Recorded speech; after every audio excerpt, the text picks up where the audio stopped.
Saúdo cordialmente a todos vocês que estão agora comigo para, mais uma vez, honrarmos o nosso Deus através do estudo da sua palavra. Nós estamos estudando o Evangelho de Marcos, estamos no capítulo 4, e o capítulo 4 ele tem uma pequena sequência de parábolas. Parábolas são histórias verídicas ou inventadas como ilustração de uma verdade.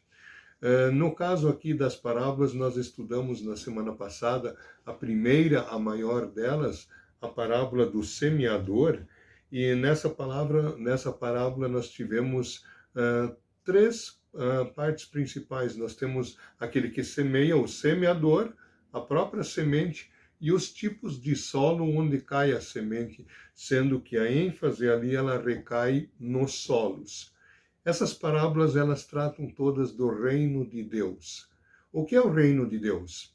Quando se fala em sentido específico reino de Deus no Novo Testamento, não se está pensando no governo de Deus sobre o universo, sobre o mundo todo, sobre bons e maus, sobre crentes e incrédulos. Esse é o governo de Deus sobre tudo. Mas num sentido restrito, num sentido específico, é o reino de amor de Deus, pelo qual a gente ora também no Pai Nosso, venha o teu reino. Seria o amor de Deus através de Cristo Jesus no coração das pessoas, implantando a fé no coração, através do ouvir do Evangelho, através do santo batismo, por atuação do Espírito Santo. Isto é reino de Deus. Reino de Deus congrega aquelas pessoas que são os crentes em Cristo.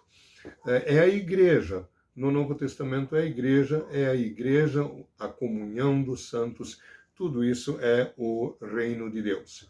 E as parábolas de Jesus que fazem parte, são assim, parte essencial do ensino de Jesus. Aliás, a grande atividade de Jesus é ensinar, né? E um dos grandes métodos é justamente o uso de parábolas. Nós tivemos então essa parábola do semeador, ele semeia a semente, que é a palavra de Deus, e esta brota cresce de formas diferentes em corações, mas nem todos que ouvem mantêm a fé em Cristo até o fim. Muitos abandonam essa fé. Isso é uma advertência. As três parábolas seguintes, elas são bem mais curtas e são a luz ou a lâmpada, a semente, então agora especificamente sobre a semente, e o grão de mostarda. E sobre essas parábolas, então, nós queremos dar um enfoque especial também no nosso estudo de hoje. A primeira, a parábola da luz ou da lâmpada, também candeia, também assim chamada. Diz que ninguém acende uma lâmpada para colocar ela debaixo de uma cama, para esconder ela. A gente acende uma lâmpada para colocar num lugar para alumiar. Eu acho que todos nós já passamos por situações, hoje em dia que praticamente todas as casas têm luz elétrica, quase todas, mas de vez em quando tem uma noite com falta de luz. É uma escuridão total. E quem pode, ou quem é um pouco mais prevenido, o que faz? Acende uma vela ou várias velas. E onde é que a gente coloca a vela? A gente sabe que colocar no chão, ela ilumina um pouco. Mas quanto mais alto você coloca ela, em cima de um móvel, por exemplo, ela alumia bem mais. Eu me lembro uma vez de ter ouvido uma história sobre luz de vela. O seguinte, uma história contada para crianças numa escola bíblica infantil. Um professor fez o seguinte, ele fechou todas as portas, janelas, fechou completamente a sala com as crianças ficou na escuridão, e daí ele diz, como é que estão se sentindo? Apavorados e tal. Aí ele pegou uma vela, ele acendeu a vela e fez-se luz, não muito forte, mas fez-se luz na sala inteira. Então, o que é a luz? A luz é aquilo que rompe com as trevas, acaba com as trevas. O que são trevas, escuridão? A ausência de luz. Então, a luz da vela A vela é uma coisa pequenininha, tem uma chama ali, mas a luz vai longe, né? Então, assim é a palavra de Deus, assim é o Evangelho, assim cresce o reino de Deus, a palavra de Deus. Isso não deve ser escondido. Jesus diz que nada há escondido que não venha a ser revelado. E ainda falando nessa parábola, num segundo momento, Jesus ensina que aquele que age assim, que espalha a palavra de Deus, que evangeliza, que anuncia o amor de Deus, ele também chegará no tempo da colheita a receber a sua recompensa. Não, a recompensa é o seguinte, são graus de glória, Deus vai nos recompensar. Se nós testemunhamos o amor de Deus em Cristo, não é o fato de testemunharmos que faz com que nós mereçamos a entrada na vida eterna. A vida eterna se conquista pelo perdão dos pecados que Cristo conquistou na cruz, pela fé, unicamente pela fé. Isso é dom, isso é presente, isso é graça absoluta de Deus. Mas aqueles que apontam o caminho da salvação para outros, eles têm graus de recompensa, né? Em Gálatas 6:9 está escrito assim: não nos cansemos de fazer o bem, pois se não desanimarmos, chegará o tempo em que faremos a colheita.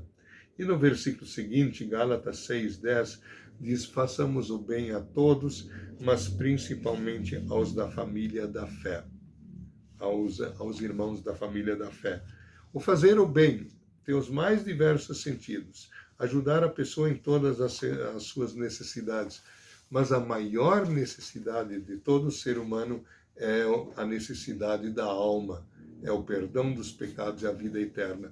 Então a pessoa precisa ser evangelizada. E nós temos que reconhecer que nós, sendo pecadores, mesmo cristãos, nós falhamos muito também nessa parte. Então nós somos conclamados também a um genuíno arrependimento, pedido de perdão por nossa eventual até inatividade e pedir junto com isso o Espírito Santo que ele nos capacite a nós em palavras e ações darmos um bom testemunho do amor de Cristo. Isso sobre essa primeira parábola, a parábola da luz, né?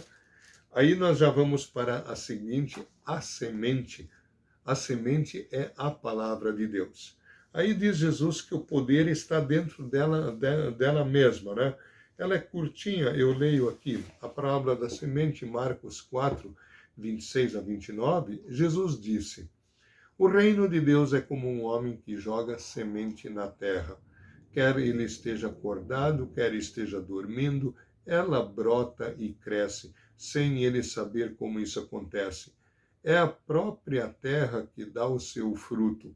Primeiro aparece a planta, depois a espiga e mais tarde os grãos que enchem a espiga. Quando as espigas ficam maduras, o homem começa a cortá-las com a foice, pois chegou o tempo da colheita. Assim é a palavra de Deus. Ela vai sendo semeada, ela tem um poder em si, o Espírito Santo é que usa ela para operar nas pessoas, para operar arrependimento, para operar fé. E ela opera crescimento da fé e, consequentemente, crescimento no amor. Cada vez mais amamos o nosso próximo.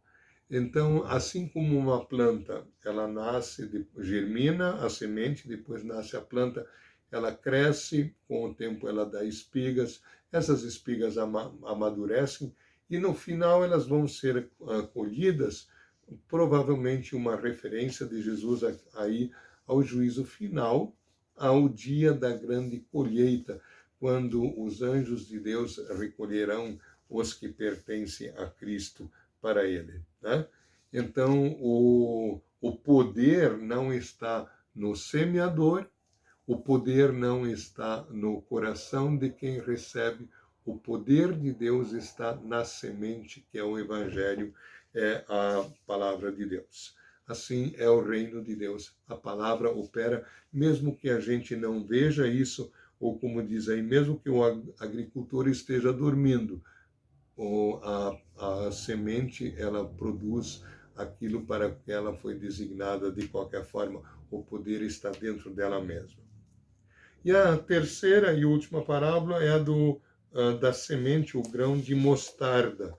Daí diz Jesus assim, Jesus continuou, com o que podemos comparar o reino de Deus? Mais uma comparação pequena.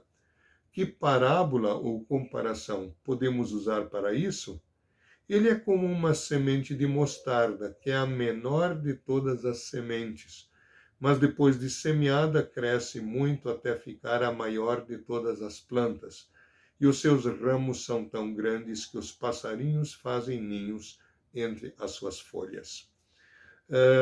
A semente de mostarda não é a menor necessariamente, mas aqui é uma figura de linguagem de Jesus, uma figura de linguagem para enfatizar, para efeitos de ênfase, é que Jesus diz assim, ele exagera um pouquinho na expressão, é uma forma de se ensinar, né? Ele exagera na expressão quando ele diz que a semente, o grão de mostarda, é o menor de todas as sementes, tá? Mas quando ela cresce, ela dá uma planta relativamente grande. Há um tipo de mostarda que é uma folhagem, é uma espécie de hortaliça, na verdade, que chega a ter 3 metros de altura. Então, entre as suas folhagens, até os passarinhos podem se aninhar. Isso aplicando-se, então, à semeadura da palavra de Deus, novamente o poder está na própria semente, mas aí ela germina, ela cresce e de uma forma tal que os passarinhos podem se aninhar, fazer ninho ali, uma referência à evangelização de todos os povos. Então, o reino de Deus vai crescendo e ele abarca pessoas de todas as nações, não de uma determinada raça, cor, língua, nação, é de todos os povos, de todas as nações. No final dessa parte aqui, logo depois dessas 4 parábolas, diz aí por que Jesus usava parábolas. Ele contava essas histórias como ilustração para ensinar algo para as pessoas. E para aquelas pessoas que estavam realmente dispostas a ouvir, tanto é que ele diz 2 vezes nesse texto todo aqui, quem tem ouvidos para ouvir, ouça, ouvidos servem para isso. Quem está realmente disposto a ouvir, e os discípulos faziam parte desse grupo, aí para essas pessoas Jesus explicava mais, fazendo diretamente a aplicação. A semente é a palavra de Deus, o semeador é o próprio Deus, a terra são os corações humanos, como nós vimos na semana passada. Aqui no caso dessa última, da semente de mostarda, dá uma planta relativamente grande, os passarinhos vêm. Então a planta seria o reino de Deus, a igreja. Os passarinhos que vêm são pessoas de outros povos que vão sendo convertidos a Cristo e vão sendo salvos. Queridas irmãs e irmãos, que Deus Espírito Santo faça com que nós tenhamos sempre prazer em meditar, em ouvir a sua palavra, e vocês estão convidados para todas as ocasiões que Deus nos conceder daqui para frente, ainda nessas nossas meditações, nesse evangelho tão bonito, tão curto e tão importante que é o Evangelho de Marcos. O Espírito Santo continue nos abençoando. Amém. Vamos orar. Querido Jesus, muito obrigado porque Tu és o grande ensinador, além de ser o nosso Salvador. Tu te revelaste como o eterno Filho de Deus que se fez homem para dar a sua vida por nós na cruz, para que nós tenhamos perdão dos pecados e vida eterna, desde que nós reconheçamos os nossos pecados e creiamos em Ti, ó Cristo. Esse evangelho tem que ser anunciado, é a semente que tem que ser semeada, e o poder do Espírito Santo acompanha essa semeadura para a salvação de muitos. Que isto continue acontecendo no mundo inteiro e torna-nos sempre fiéis neste caminho de vida. Oramos em teu nome para a tua glória, Cristo Jesus. Amém. Muito obrigado mais uma vez por terem estado conosco. Até a próxima oportunidade.